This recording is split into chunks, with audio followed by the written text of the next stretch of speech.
तो आज के इस छोटे से वीडियो में हम इकोलॉजी के जितने भी इंपॉर्टेंट ईयर हैं वो डाटा कवर करने वाले हैं, या तो फिर नीट एग्जाम में आए हुए क्वेश्चन हैं जो कि इकोलॉजी से आते हैं और काफ़ी बार इकोलॉजी से ऐसे ईयर पूछ लिए जाते हैं जो कि एनसीईआरटी पर नहीं है, तो उनको भी हम यहीं पर कवर कर लेंगे। 3-4 पॉइंट मैं आपको बताने वाला हूं, आपको एज इट वो पॉइंट को याद रखने हैं क्योंकि क्वेश्चन आप गलत करेंगे याद रखने के बाद भी। ठीक है, तो पहला पॉइंट ये आता है, अगर आप एग्जाम्पल देखेंगे 4th एंड 5th का, तो दोनों के जो ईयर हैं वो इक्वल है, 1974 1974। एक में वाटर पोल्यूशन और एक में क्या आया था, चिपको मूवमेंट। तो कभी आपको कंफ्यूज नहीं होना है कि यार अगर मान लीजिए पूछ लिया गया सपोज दैट आपसे कि वाटर एक्ट कब हुआ था, ठीक है, तो वाटर एक्ट आप याद करेंगे तो आपको याद आ गया, सपोज दैट आपको याद आ रहा चिपको मूवमेंट, तो आप ऐसे सोच सकते हैं कि यार 1974 में तो चिपको मूवमेंट हुआ था, ये वाटर पोल्यूशन कब हुआ था। तो ऐसे करके आपको कंफ्यूज नहीं होना है, इनकी जो डेट है वो सेम है। इसीलिए नीट एग्जाम ने कई दफा इससे क्वेश्चन भी पूछे हैं। अगर आप प्रीवियस ईयर क्वेश्चन एनालाइज करते हैं तो यहां से आपको कई क्वेश्चन देखने के लिए मिल जाएंगे।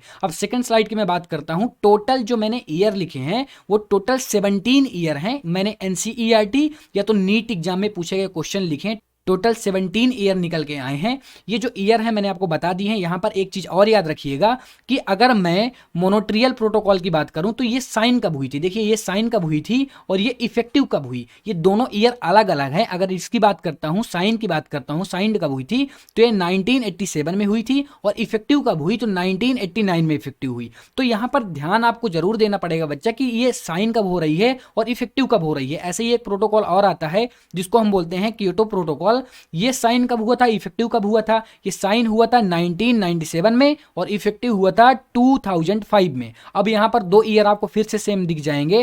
2002 में एक तो वर्ल्ड समिट भी हुआ था और ऑल बसेस कन्वर्ट हुई थी किस पर, सीएनजी पर। ये हुआ कहां था, दिल्ली पर हुआ था। तो जितने भी इंपॉर्टेंट ईयर है मैंने आपको कवर करवा दिए हैं। यहां से आप क्या करिए, जो स्क्रीनशॉट लेना हो तो अगर आप स्क्रीनशॉट लेना चाहते हैं तो स्क्रीनशॉट ले लीजिए, नहीं तो इसकी नोट्स मैंने डिस्क्रिप्शन में डाल रखी है, अगर आप वहां से डाउनलोड करना चाहते हैं तो डाउनलोड कर सकते हैं। बाय द वे अगर आपको कोई प्रॉब्लम आती है डाउनलोड करने में तो आप एक बार कमेंट करके जरूर बताएं, ठीक है। तो मिलता हूं आपसे नेक्स्ट लेक्चर पर। Thank you so much for watching, tata bye bye.